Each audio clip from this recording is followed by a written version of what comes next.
میں خون بیچ کے روٹی لایا ہوں، امیری شہر بتائی حرام ہے کہ حلال۔ تمام دیکھنے اور سننے والوں کو جلال خان کا سلام۔ ناظرین کرام، 2 دن پہلے ایک عجیب واقعہ پیش آیا۔ سگی ماں نے اپنے 4 بچوں کو زہر دیا۔ ذرائع بتاتے ہیں کہ وجہ پوچھی گئی تو بتا رہی تھی کہ اس مہنگائی سے تنگ آ کر اس نے یہ قدم اٹھایا۔ 5 دن پہلے ایک اور واقعہ پیش آیا جو کہ بلوچستان کا ایک شخص جو 6 بیٹیوں کا باپ تھا، وہ سرکاری آٹا لینے کے لیے لائن میں کھڑا تھا، جو دکم پیل کی وجہ سے وہ اپنی جان سے ہاتھ دھو بیٹھا۔ جی ہاں، ذرائع بتاتے ہیں کہ اس شخص کی اگلی دن اس کی بیٹی کی شادی بھی تھی۔ ناظرین کرام، یہ 2 واقعات سے مجھے ہٹلر کا ایک واقعہ یاد آیا، جب وہ پارلیمنٹ کے اندر داخل ہوا اور اس کے ہاتھ میں مرغا تھا۔ وہ مرغا پارلیمنٹ کے اندر لے گیا اور پارلیمنٹ میں سامنے کھڑے ہو کر مرغے کا ایک ایک پنکھ نوچنے لگا۔ جب سارے پنکھ نوچ لیے اور مرغا بالکل ننگا ہو گیا، اس کے سارے بال نکل گئے، اس کا بدن بالکل ننگا ہو گیا، تو پھر اس کو زمین پر پھینک دیا اور مرغے کے سامنے دانے پھینکتے ہوئے چلا رہا تھا اور مرغا اس کے پیچھے جا رہا تھا۔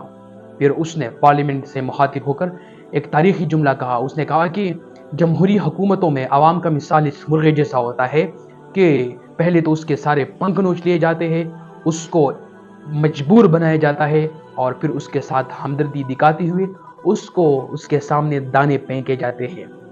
یہ سرکاری آٹے کے نام پر آج جو ہو رہا ہے، مجھے ہٹلر کے وہ دانے سامنے نظر آ رہے ہیں۔ جی ہاں، سرکاری آٹے کے چکر میں ضلالت کا سامنا کرنے والی عوام کوئی اور نہیں ہے، بلکہ یہ وہ لوگ ہیں جن کے ٹیکسز سے یہ پارلیمنٹ چلتا ہے، یہ حکومت چلتا ہے اور یہ ملک چلتا ہے، لیکن جواب میں ان کو کیا ملتا ہے؟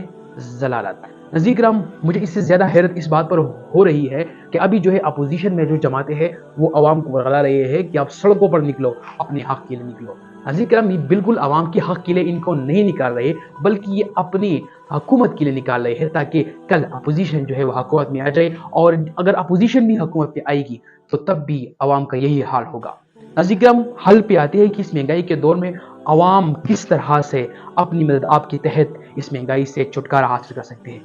سب سے اہم بات یہ ہے کہ جو بھی جہاں پر رہتا ہے آپ کے پڑوس میں، آپ کے دوست، آپ کے رشتہ دار اور آپ کے پڑوس میں جو بھی فیملیز رہتے ہیں، خدا را ان کی مدد کیجیے۔